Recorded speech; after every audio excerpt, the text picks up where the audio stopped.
to the Jazz Ranch. I'm your alter dominant ego man. You can call me Mr. Ego if you like.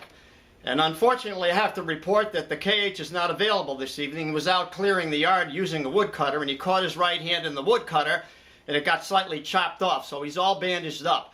But anyway, I'm taking over the channel. I have something special for you this evening. But also, I wanted to tell you an anecdote, or an actual true story about KH when he was younger. He was in a house trio, and Chet Baker came in from out of town. The great trumpet player Chet Baker came in from New York to play with the local trio. And, well, anyway, this is the way it went. The first tune that Chet Baker calls to play is Dear Old Stockholm. Now, can you imagine calling a difficult tune like that for the first opening tune? Well, anyway, it didn't go so well. And in the middle of the set, Chet Baker turns around and yells at the trio, and he says, "You're forcing me to play as loud as I possibly can. I'm not Maynard Ferguson, you know." Well, anyway, they were shocked, and they started playing so soft that the audience was going like this to try to hear what they were playing. Well, everything kind of went downhill after that. But anyway, Cage doesn't like to tell that story. Wait a minute, now here he comes. Oh, he's going to be mad at me for telling that story. Here he comes. Look out. Watch out. Hello, and welcome to the Jazz Ranch. Glad you joined me. I'm sorry about the alter dominant ego man. He showed up here before me. And actually, that story he told you about Chet Baker is true. But what he said about my right hand is not true. I did not get it caught in a cutter, but I did have to have some surgery to repair the pinky finger. As you know, it was bent, so I had some surgery done to perhaps help to straighten it out. So I hope for the best.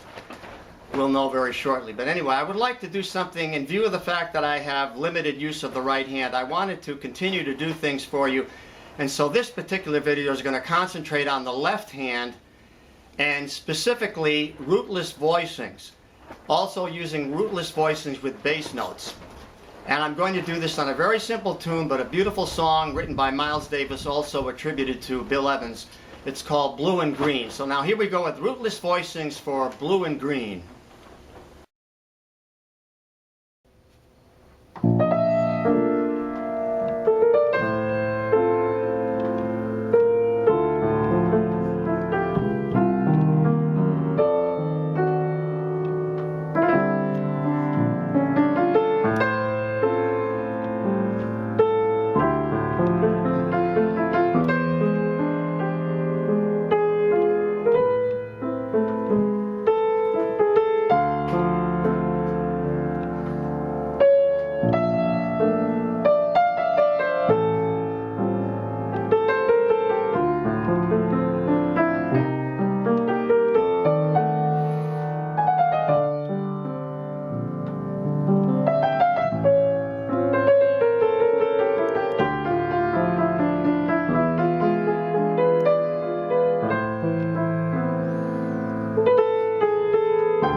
When I'm talking about rootless voicings, I'm talking about relatively modern voicings as opposed to voicings of the, you know, the 40s and 50s. In other words, these came about in the 60s, if you can call that modern. You really can't. But Bill Evans, Horace Silver, all the modernists, you know, Herbie Hancock and so on, use these rootless voicings.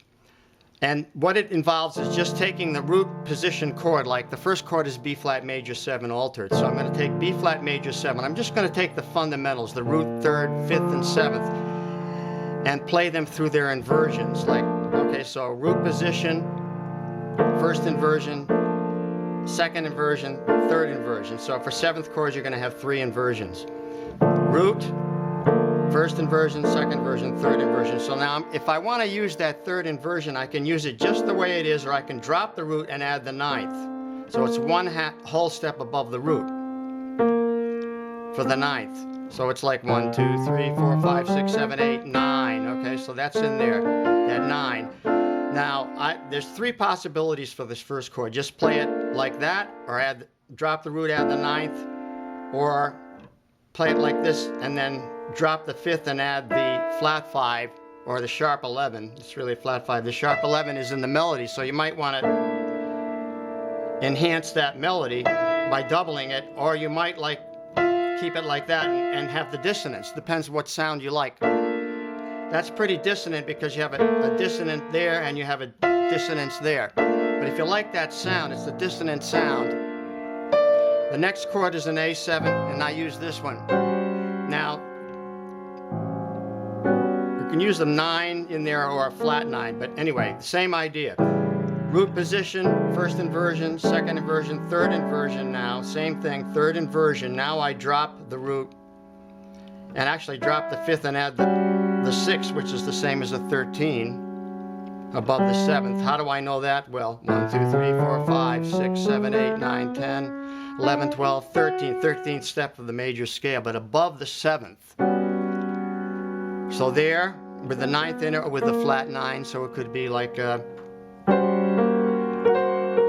because the B flat is in the melody on the 4th beat, you might want that flat 9 in there, or you could add it in later, or you could harmonize it like that.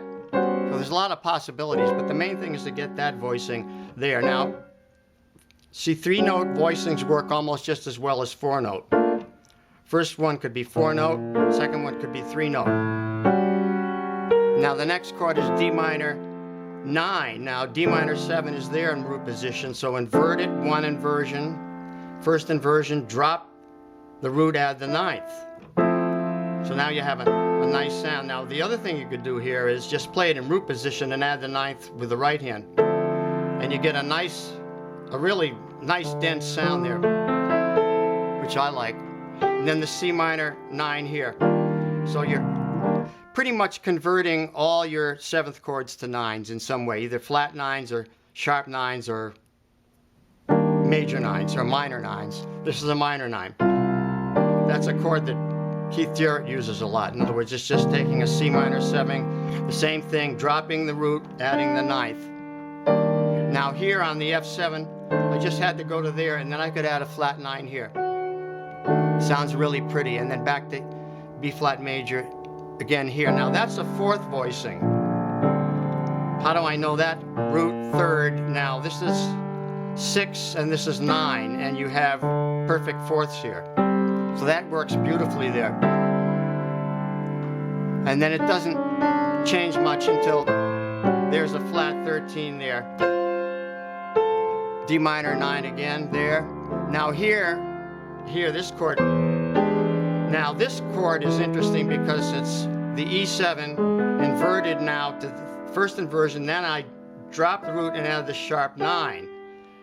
How do I know that's a sharp 9? Just play the scale. 1, 2, 3, 4, 5, 6, 7, 8, 9, sharped, okay? And also there's this dissonance in it between the major 3rd and the sharp 9, so you have that. And with that, that's an augmented 5th there on the scale. The E7 creates a beautiful sound. Now here's the minor 9. Now this is a different minor 9. It's that 3rd inversion now with the 9th being in there. So you can see how really pretty these voicings sound. Now we'll move on to the next step in which I add the bass notes.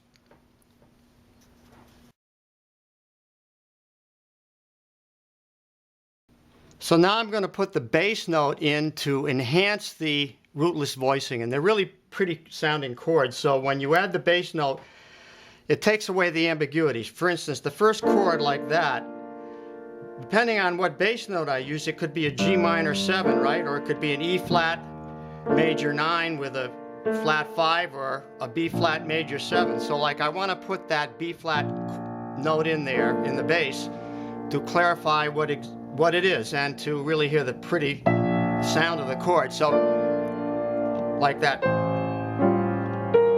So now I'm putting the bass note in and I'm holding it with the pedal. So you want to be sure you play bass note, hold it with the pedal, play the chord, then release the pedal, play the next bass note and the chord, hold it with the pedal, then the next bass note. Now you could do the reverse of that. Let's hear, first of all, let's hear what that sounds putting the bass note in first.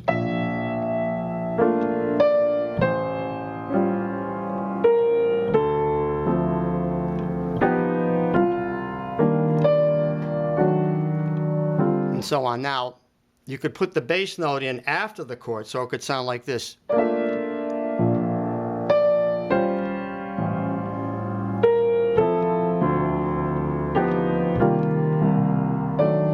Like that.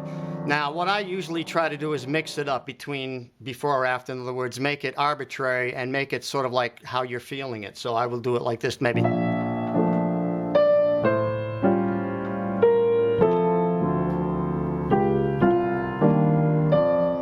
I don't really think about it too much. I don't program it. I just sort of try to make it natural in your feeling, how you want to do it.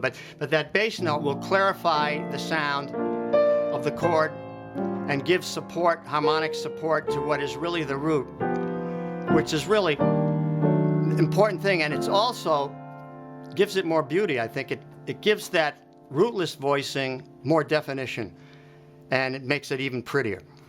Now we'll continue with what I can do with the left hand in terms of arpeggiating the chord.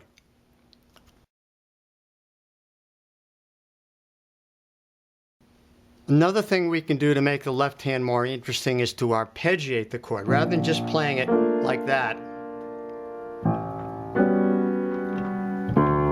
we can like that. Play each note individually, like in an arpeggio, like.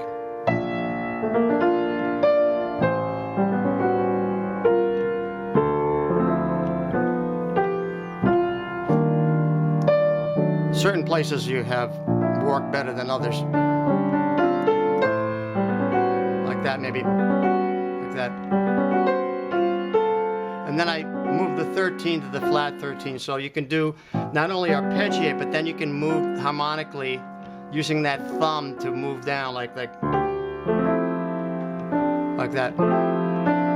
Maybe this one. The other thing is you can use one inversion and then move to another inversion. Here's the E7.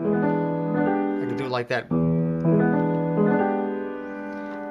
Now, the next thing would be give it some pulse. So like, maybe like this.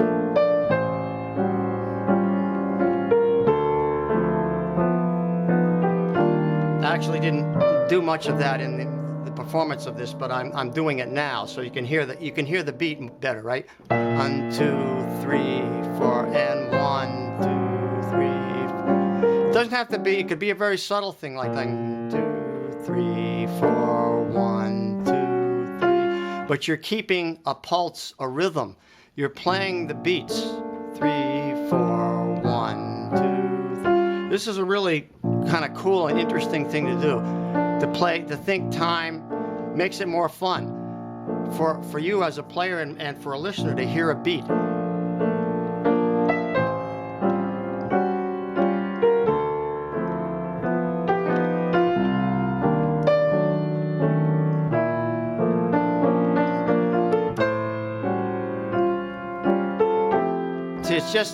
It's a subtle thing, but it's keeping that, like simple thing like that can keep the beat.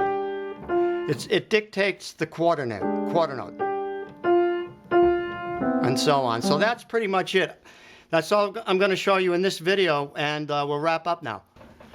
Okay, I'm going to wrap up, but thanks for watching and thanks for hanging in there with me, even though I have the problem with the right hand, and I will get a score written out for this in the near future as soon as I get this taken care of. But anyway, I just wanted to say thank you so much for all your comments. You guys have been great to me, and I really appreciate hearing from you. So ask me questions. I always will respond. And until next time, I'll say in the words of my great friend Hermie Dressel, God rest his merry soul, Swing loose. And we'll see you next time. Bye-bye.